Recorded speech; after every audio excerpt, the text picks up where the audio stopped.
Aida thea pelea dea peleos ulomenein. Hemuria caius alge theke. Pollas diptimus psucas aidi proi absent heiron. Autusta heloria telce cunessen oion oisi te daica. Dios de pelea tobule. The Greek I know, the English I don't. Rage, sing the goddess, Achilles' rage, black and murderous, that cost the Greeks incalculable pain, pitched countless souls of heroes into Hades' dark, and left their bodies to rot as feasts for dogs and birds, as Zeus's will was done. Thus begins Homer's timeless tale, the Iliad. This translation by Stanley Lombardo, published in 1997. I'll say more about these opening lines in a moment, but for now I want to point out that leaving corpses as fodder for vultures and animals of prey was considered a major sacrilege. We'll see the significance of this grisly image at the end of the epic. 2,700 years after Homer, Lisa Peterson and Denis O'Hare's play An Iliad crystallizes Homer's monumental epic into a modern dramatic space, which the Rogue will be producing shortly. My intention today is to offer some thoughts on both the ancient poem and the modern play that may provide insights into both. My talk will take a spiraling route. I begin by outlining the ancient Greek myth of the Trojan War story. So I haven't read the sheet that was handed out, so I don't know if we'll be in conflict or in agreement on our mythological view, but it's always good to have different points of view. Anyway, I just lost my place. Yes, so I'll begin by outlining the ancient Greek myth of the Trojan War story, which underpins both Homer's ancient poem and the modern play. I then present the play's dramatic framework that centers on the character of the poet. From the focus on the poet, I'll segue to a brief overview of Homer's poem. I'll spotlight some key moments in the ancient epic that establish the foundation for the playwright's modern envisioning. At times, the modern playwrights transmit the ancient Greek words directly, in English translation, of course. Other times, they tweak or challenge the ancient themes in order to convey contemporary meanings. And then I'll conclude by highlighting some distinctive thematic points. In the play, the playwrights used the translation of the Iliad by Robert Fagles from 1990. I used 3 different translations in my talk, selected either for their faithfulness to the ancient Greek or for their poetic effect. Of these, Fagles is 1, Lombardo, whose translation of the opening I just used, is 2, and occasionally I found, ready for this, the 1951 translation of Richmond Lattimore to be the most compelling. So, first for the myth. Different stories converge to form the tale of the Trojan War. Its origin traces back to the enforced marriage of the sea goddess Thetis to the mortal king Peleus. They will become the parents of Achilles, who will be the greatest of the Greek warriors at Troy. Although she was not invited to the wedding, Eris, the goddess of discord, comes and tosses in a golden apple inscribed "To the fairest."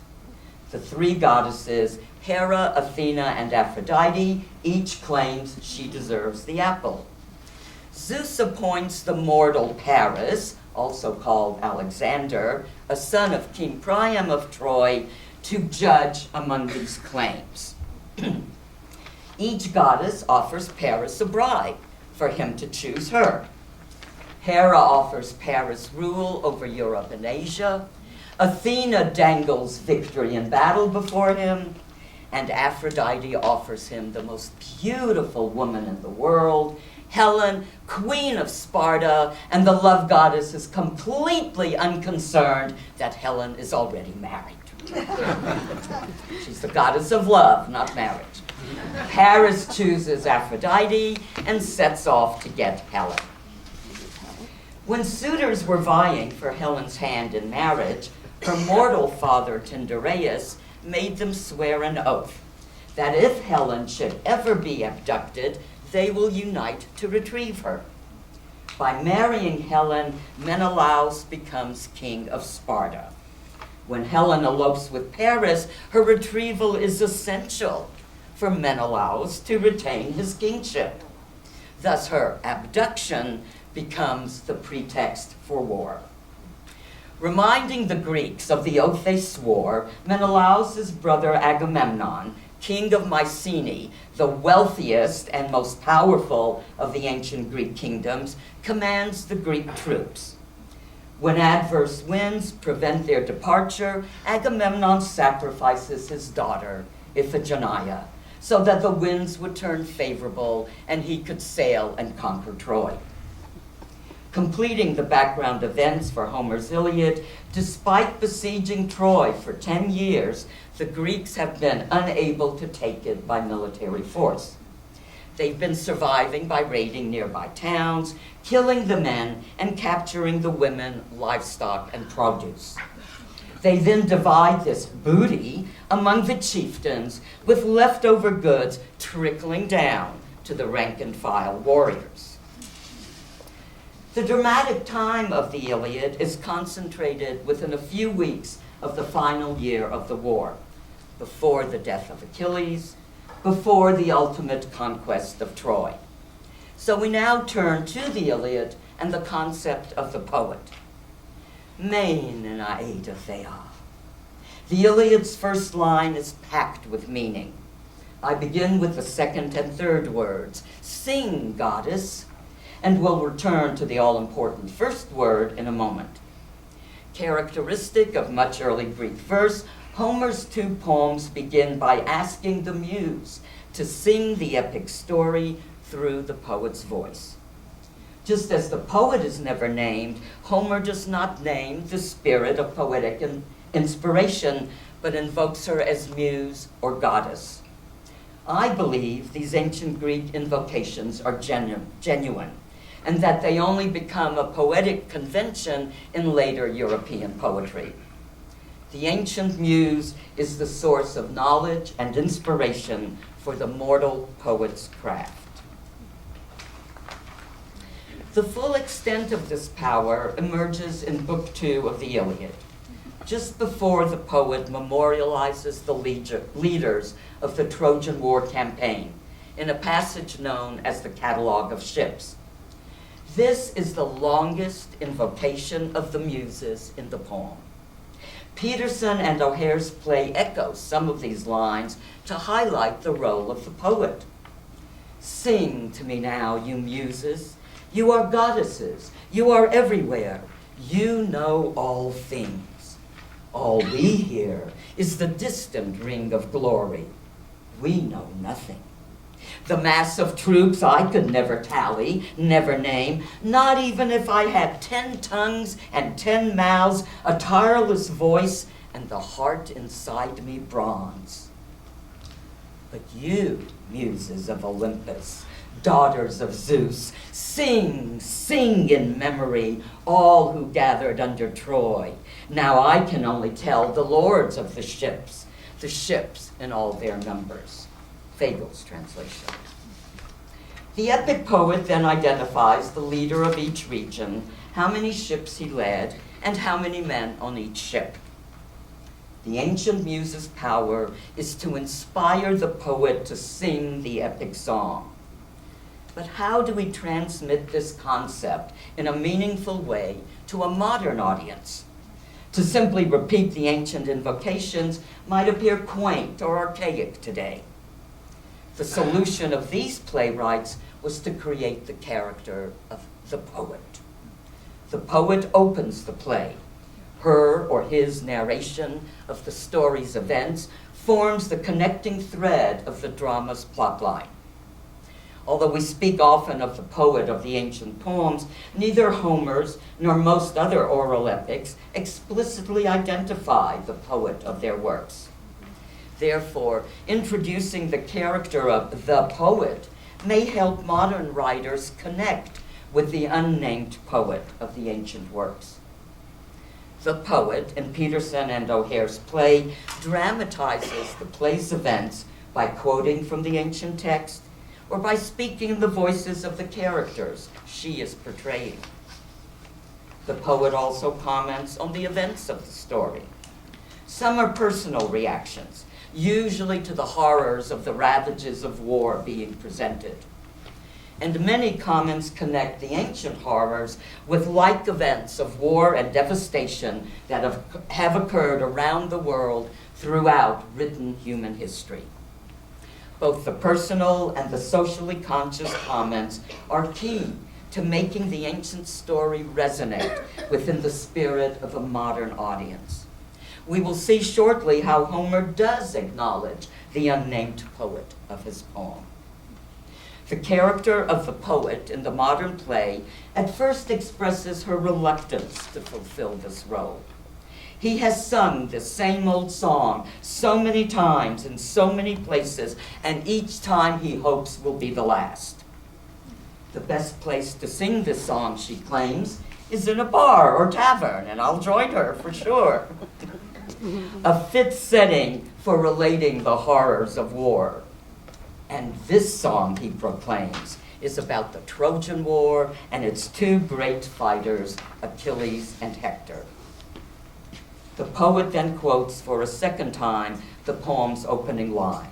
He calls on the muses for inspiration, hesitantly as he begins with the Greek, and more confidently as she launches into the English. The poet's hesitancy is usually in reaction to the horrors he has to describe. Her voice gains strength when she recites the real-life tragedies that correspond to the story's mythic ones. It appears, then, that the play's poet holds a tenuous position. She feels compelled to pass on this timeless story, but his personal reactions to the real-life consequences of the poem's actions threaten to derail his ability to do so. Yet by the end, as she quotes more and more of the ancient Greek text, the poet embraces more fully the tale she feels empowered to carry on. It is likely that the character of the poet represents a modern ambivalence in dealing with Homer's ancient poem. The poem is a classic, at the fount of Western literature. It needs to be preserved and passed on to future generations. At the same time, it glorifies the many atrocities of war. I think the play rightly connects the mythic atrocities sung of in the poem with the actual atrocities people have suffered over millennia. But the Iliad does not sing of its war activities oblivious to the human impact, as we shall see. I'll turn now to an overview of the ancient poems. The Iliad's first word spotlights the epic's theme, main and rage, the rage of Achilles. The poem portrays this rage in two aspects. The first begins at the outset of the poem, following the first 6 lines. Exudata prota diaste tenerisante, tre destu anaxandron, kai dios Achilles. Whence first arose the enmity between Agamemnon, lord of men, and godlike Achilles. My translation this time. What occasioned this quarrel was, what else, an argument over a woman.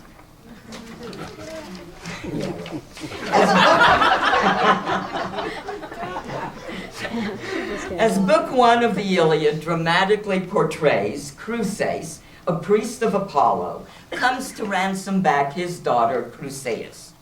She had been given to Agamemnon, commander of the Greek forces invading Troy, as a trophy from the latest raids. Notice that the Iliad begins by depicting a father's love for his daughter, which reveals the value of women in the domestic sphere. Despite all the Greeks, from the highest to the lowest, urging Agamemnon to accept the ransom and return the girl, the Greek king arrogantly refuses. Agamemnon's action and much of the rest of the poem portrays the objectification and devaluation of women in the military sphere. The tension between these two spheres, the domestic and the military, runs throughout the poem, affecting not only female identity, but male as well, as we will see in the figure of the main Trojan warrior, Hector. Returning to the story. Crew says praise to his god Apollo.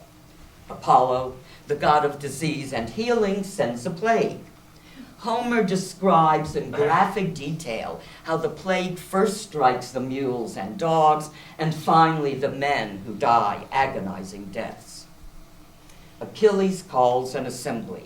He lashes out at Agamemnon, who is forced to return Chryseis. Refusing to be stripped of his trophy, Agamemnon takes Achilles' prize, Briseis.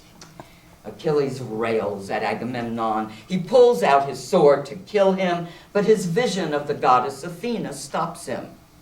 He vows instead to withdraw from the battle and not fight again until Agamemnon apologizes and restores his honor to him. Book 1 ends with Agamemnon's men taking Briseis from Achilles' hut. Many of the following books describe battles, epitomized by duels between opposing warriors. These scenes endowed various local warriors with their own heroic tales. The battles are mostly a stalemate, one side or the other gaining momentary advantage. Likewise, some of the gods support the Greeks, others the Trojans, while the chief god Zeus alternates his support between the two sides. Interspersed among the battles are other significant scenes. The play alludes to many of these scenes, which I'll now highlight to round out our overview of Homer's poem. As I've noted, the dramatic time of the Iliad is in the 10th year of the war. But two memorable scenes in the next two books suspend the dramatic time in order to introduce the leading combatants. The first of these scenes, already alluded to, the catalogue of ships, comprises most of Book 2. The warrior's memorial lists the Greek rulers that participated in the war against Troy and the number of ships each led. Christopher Marlowe rounded down the actual number of ships, which totals 1,156, to the encapsulating 1,000 ships. Many readers of the epic often skip over this remembrance section, and I'm glad the playwrights included it in their play. Moreover, the dramatic poet does spotlight the mass of troops who fight the wars, which Homer claims he cannot tally in order to identify only the ship's commanders. The other retrospective scene occurs in Book 3, called the Tachoscopia, the viewing from the wall. Though late in the war, the Spartan queen Helen now identifies the Greek chiefs to King Priam and the male Trojan elders on the ramparts. We observe the Trojan elders twittering like cicadas when they see Helen. And we observe the elderly King Priam treating Helen kindly. He says, not she, but the gods are to blame for the devastation of the war. Book 3 also introduces Paris, who first appears as a wannabe warrior, prancing in front of the troops in a leopard skin and adorned with a mishmash of weapons. Although he slinks back among the troops when he sees Menelaus, he challenges the Spartan king to a duel, which he risks losing. The poem describes Menelaus grabbing the crest of Paris's helmet. Then, in Homeric language, the goddess of love, Aphrodite, breaks the chin strap of Paris's helmet and wafts him off the battlefield to Helen's bedroom. Make love, not war, right? Not just a modern saying. Anyway, back on the field, Menelaus emerges from the fog of war, raging in fury, that he's standing there holding an empty helmet, his opponent nowhere in sight. This is all in Homer. In the bedroom, Helen berates Paris for being a dreadful warrior. And despite his poor showing in these early books, Paris does later acquit himself well as a master archer. And we should remember that in the myth, Paris is the one to kill Achilles with his arrow. Before we continue with our overview of Homer's poem, I'd like to yield some time to the actor of the play, Patty Gallagher, to give us a sneak preview of An Iliad, and she will...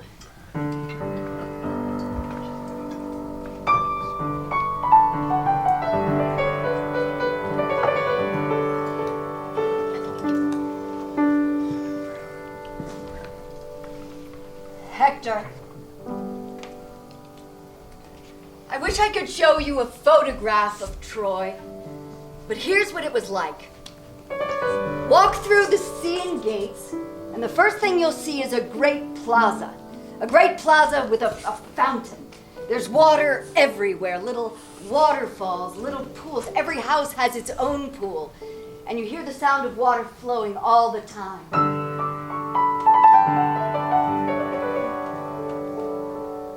And the water is a form of music, and that music mingles with real music, flutes, lyres, singing. And then as you walk through, you begin to see how every house is both private and public. So every house has its own private area, and yet it spills into a common area. So as you walk through the city of Troy, you see everybody, and everybody sees you. They'll often have events. They like to have their concerts, they have public meetings, they have performances of all kinds. And they get together to discuss things like, what do we do with the fig tree that's dying? How do we save the fig tree? And they have a committee to talk about the fig tree. And respect for the family, of course, the royal family. Priam and his sons, they've actually brought Troy peace. They've actually fought off invasions. They've actually given them a sense of a life that's stable. So what you feel as you walk into Troy is a great sense of calm and a great sense of serenity.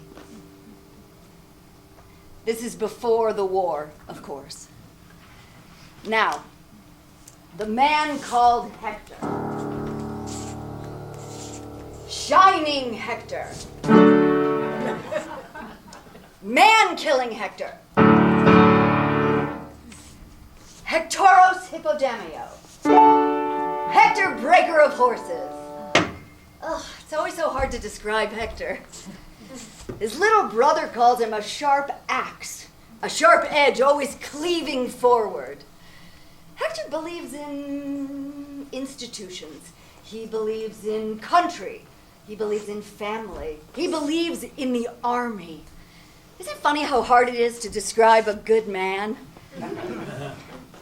He's a brave man, but deep down, he'd rather be taming horses.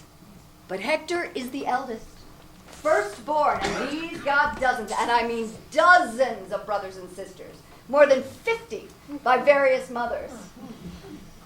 I can't remember all their names now.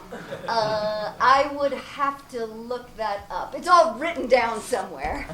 But one brother, especially, Paris. Every time Hector sees Paris, he can't seem to stop yelling at him. And for good reason, of course, because Paris was that kind of...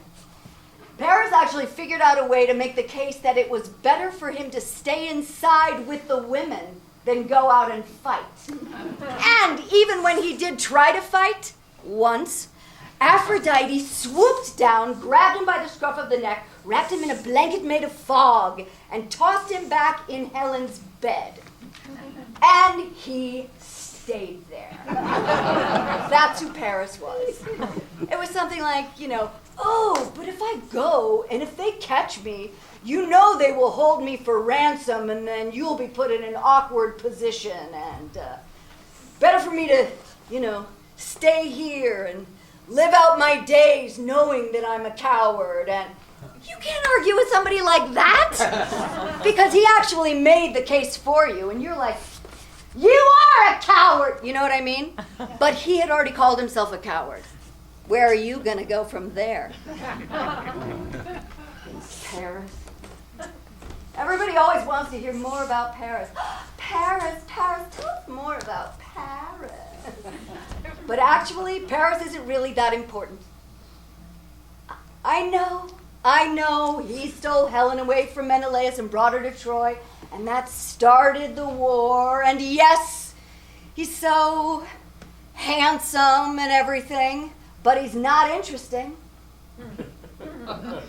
Not interesting to me anymore.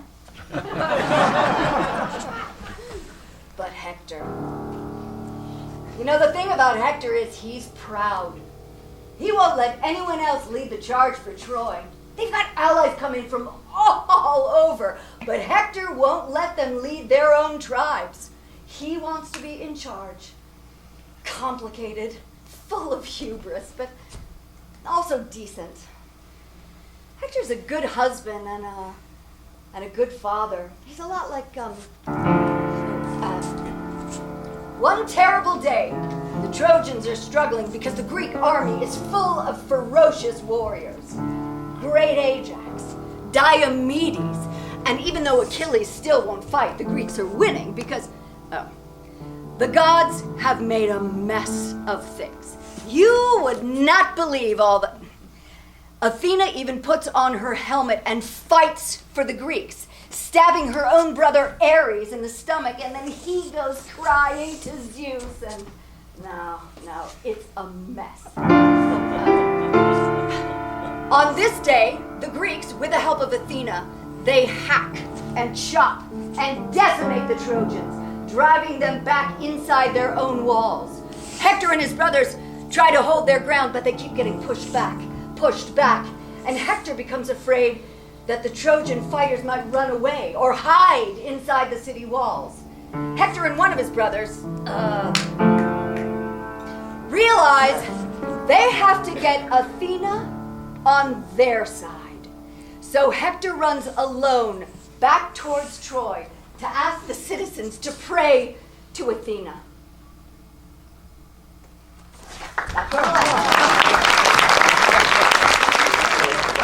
Okay, so I'll pick up at the point where the poem and play describe Hector's visit home, book 6 of the poem. The ancient poem has Hector return to the palace of Troy for meetings with 4 family members. The play has 2 of these family members intercept him as he's running through the town looking for his wife. The shift in setting may be more dramatic, and it may have other significance for the playwrights as well. Hector first encounters his mother Hecabe and refuses her offer of wine. Instead, he asks his mother, not the citizens generally, as the play has it, but he asks his mother to lead the Trojan matrons to Athena's temple and pray that the goddess turn the tide of battle in their favor. But Athena denies their prayer. Hector next visits his brother Paris, whom he too berates, and he converses with his sister-in-law Helen, whom, like his father, he treats kindly. The poet of the play says little about Paris. I think we've heard just about all the poet has to say, and he calls him uninteresting. But there's a lot more going on in this scene between Helen and Hector than the play evokes, so I'd like to come back to it in a few minutes.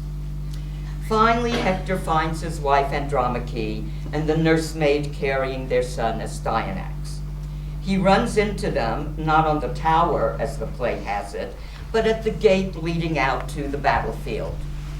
Perhaps a significant difference in location between Homer's version and this modern one. The scene portrays Hector in the domestic sphere, his loving relationship with his wife. Homer reveals their equivalency by having Hector give Andromache advice on weaving and her advising him on battle strategy. In the poem, I'm not making these things up. Mother's place. Homer also portrays Hector as a father. When his son cries out when his father reaches out to him, Hector immediately realizes why. The father laughs and takes off his helmet, aware that the bristling of the horsehair crest scared his son. He then holds his son.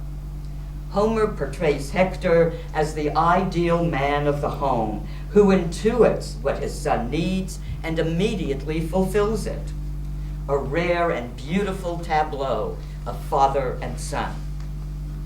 The play shifts the spotlight and the significance by having Andromache tell Hector to take off his helmet. The playwrights clearly intended to bring forward a different meaning, but I'm sorry the original portrayal got lost. The embassy to Achilles in Book 9. The Trojans are winning. Their fires are outside the Greek camp. The Greek commanders are all wounded. They send an embassy to appeal to Achilles to return to battle. It includes Agamemnon's king's ransom, Briseis, and his swearing he never slept with her. Odysseus, the persuasive talker, leads the three-men embassy. They find Achilles in his tent, playing his lyre and singing. He greets them hospitably, orders Patroclus to prepare food, and they eat amiably together. During their long speeches, Achilles reveals what his sea goddess mother Thetis had once told him. I carry two sorts of destiny toward the day of my death. If I stay here and fight, I'll never return home, but my glory will be everlasting.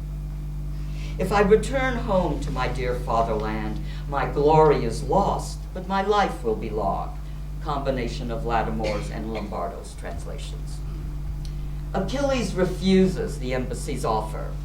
At that moment, he claims he and his men, the Myrmidons, will leave the next day, apparently choosing a long life without glory. Notice that contrary to popular renderings, his choice is not between two fates, but between two manners of death. In contrast to the Roman notion of fate as predestination, which we have inherited, the ancient Greek concept of what we call fate had an if clause. As Achilles states, if he chooses one way, certain consequences will ensue.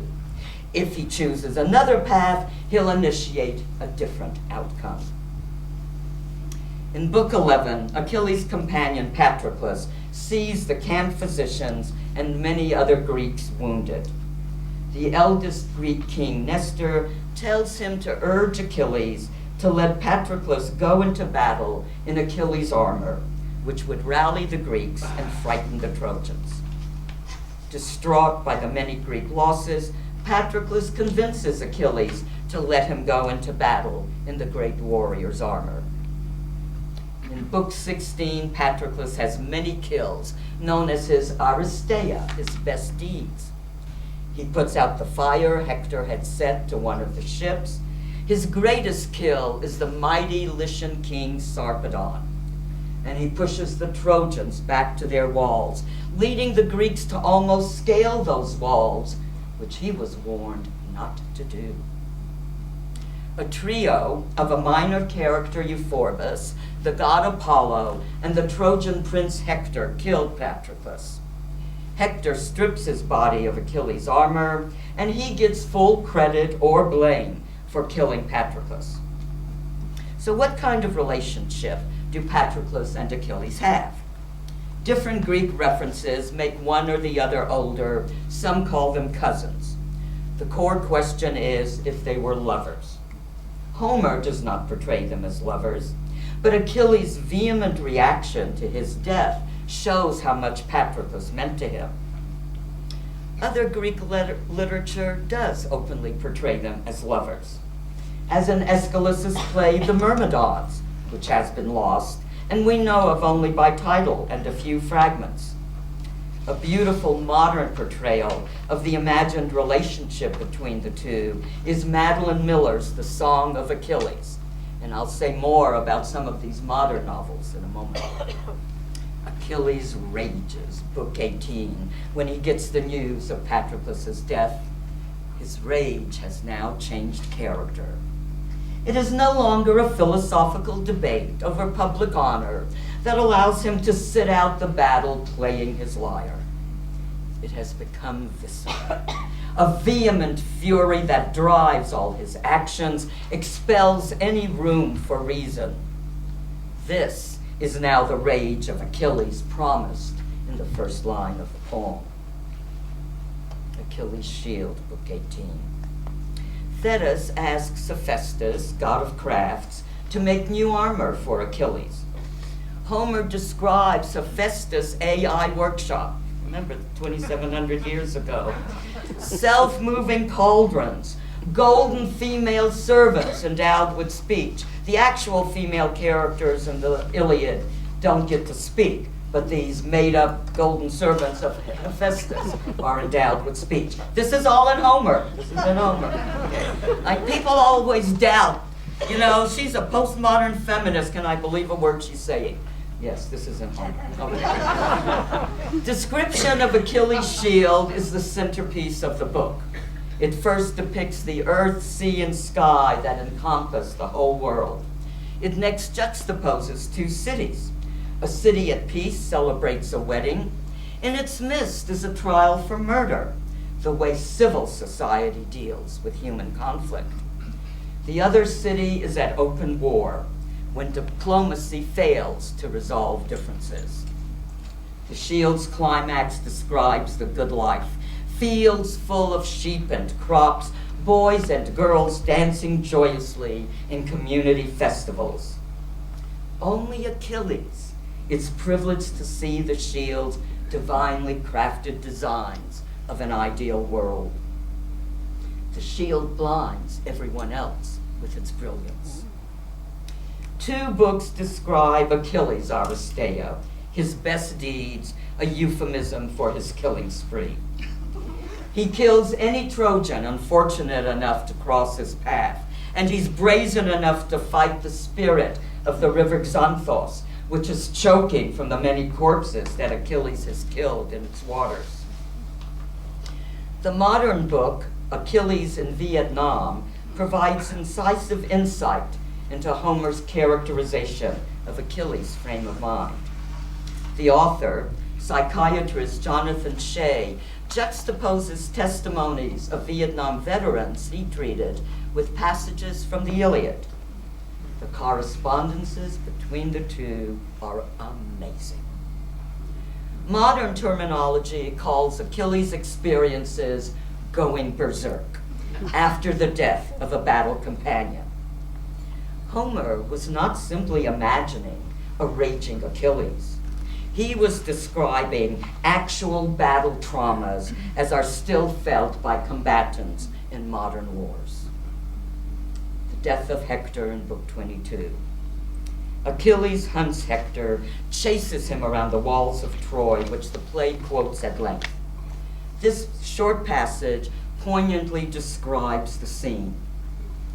This was not a race for such a prize as athletes compete for, an ox hide or animal for sacrifice, but a race for the lifeblood of Hector, breaker of horses.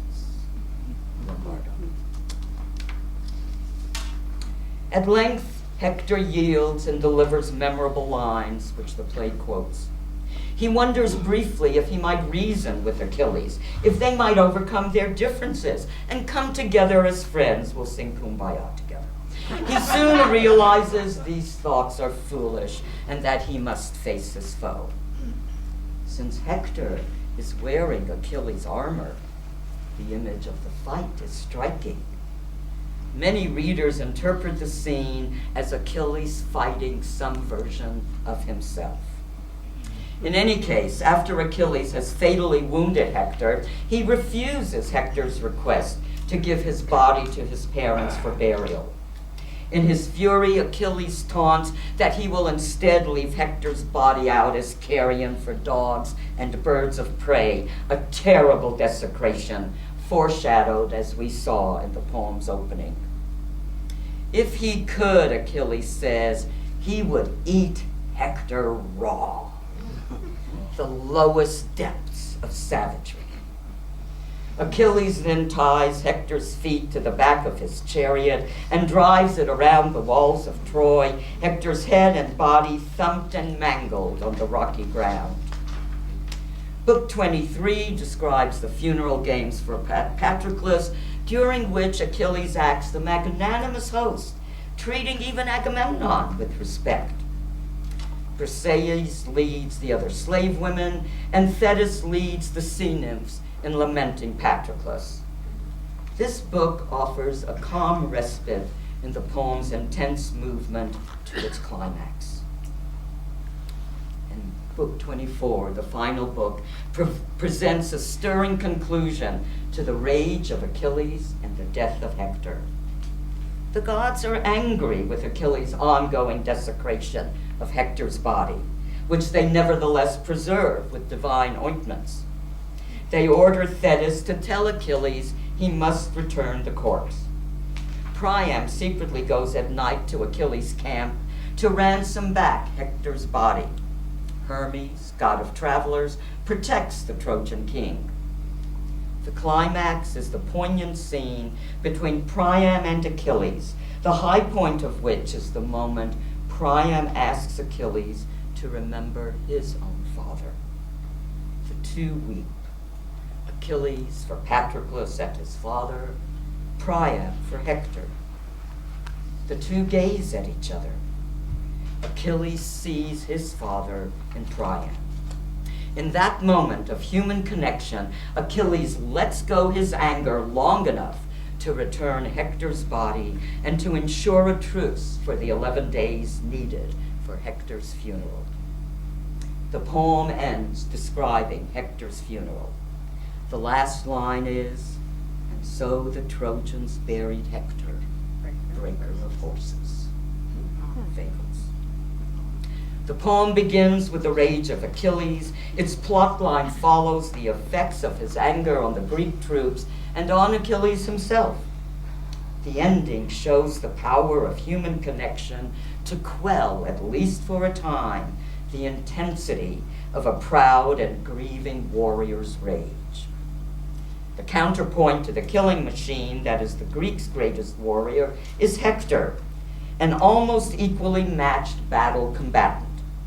But Homer portrays Hector as a more complete man, outstanding on the battlefield and the epitome of what a man should be in the domestic sphere.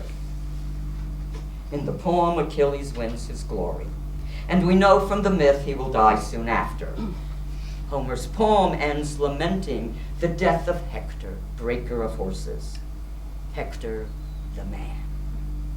The poem's arc shifts from the rage of the invading warrior to empathy for the man defending his home and family. This is the reason why many commentators called Hector the real hero of the poem. Peterson and O'Hare's play largely follows the chronology and basic themes of Homer's poem, especially at the end, where the play quotes extensively from the ancient text. In other ways, the playwrights present their own dramatic vision of Homer's poem, as I pointed out in some instances. I would like to look now at how Homer gives a nod to the poet of the poem in the brief exchange between Hector and Ellen in Book 6. Before I get to that, I have to note a correction. Sorry. The play quotes part of this scene in which Helen berates herself as the cause of all the Trojan carnage. As with the passage about Paris, many commentators interpret her self-deprecations as her way to forestall her detractors and elicit sympathy.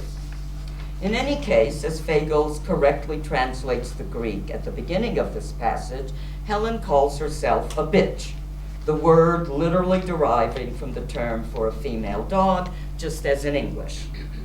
Farther in the passage, Helen again calls herself a bitch, the Greek using the same word both times. At the second instance, Fagles has Helen call herself a whore. I was shocked. It was as if Homer had dropped the F-bomb in his verse. To my mind, there's a world of difference between the terms bitch and whore. I fully fault Fagles here for making what I consider an egregious mistranslation which has led many readers astray.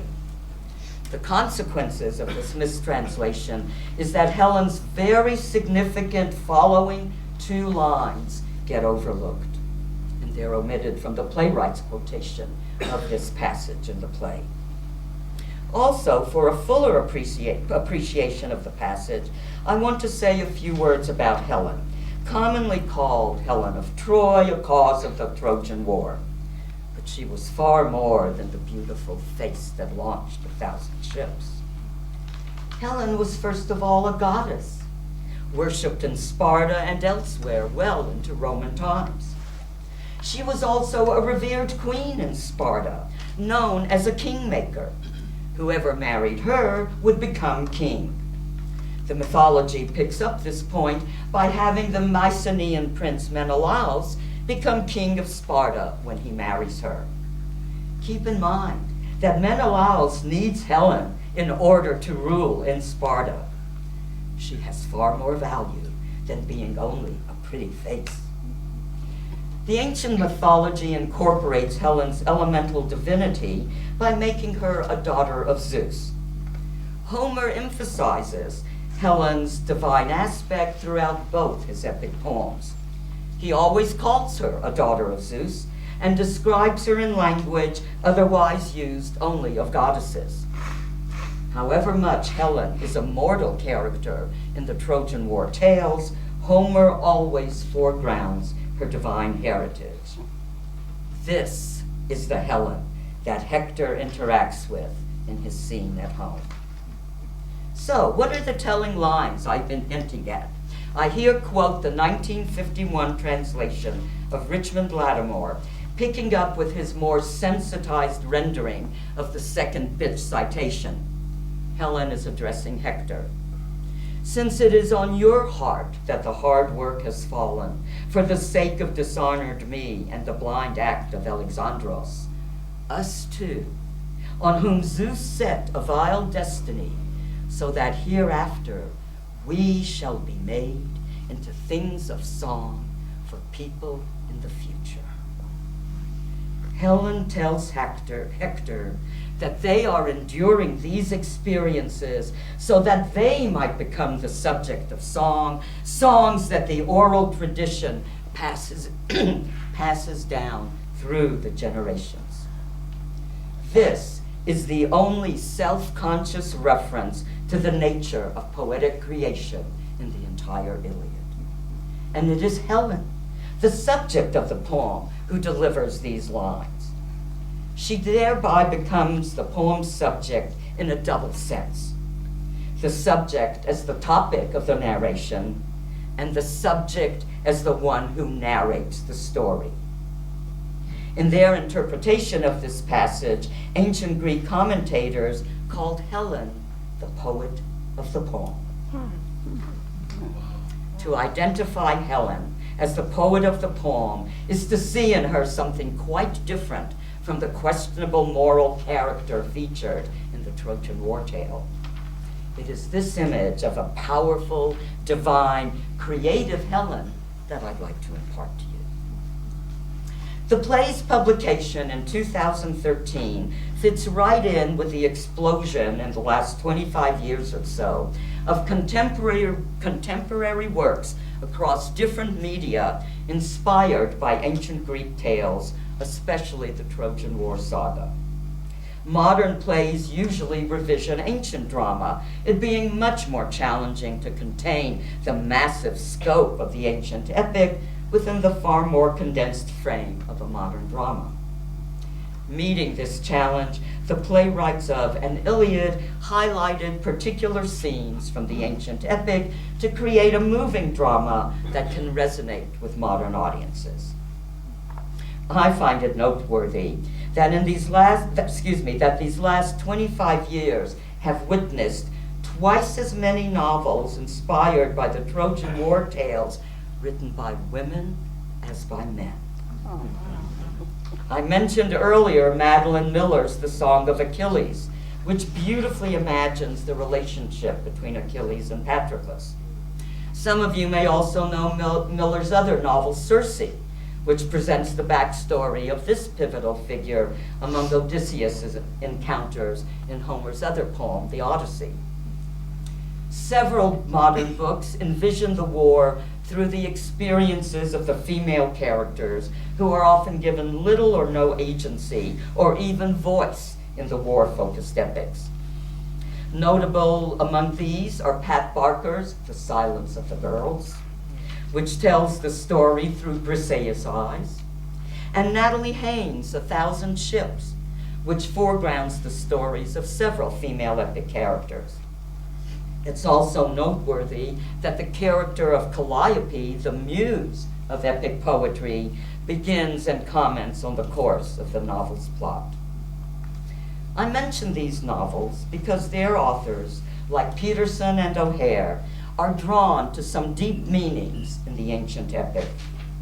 They are further drawn to explore what these ancient meanings might signify for a modern audience.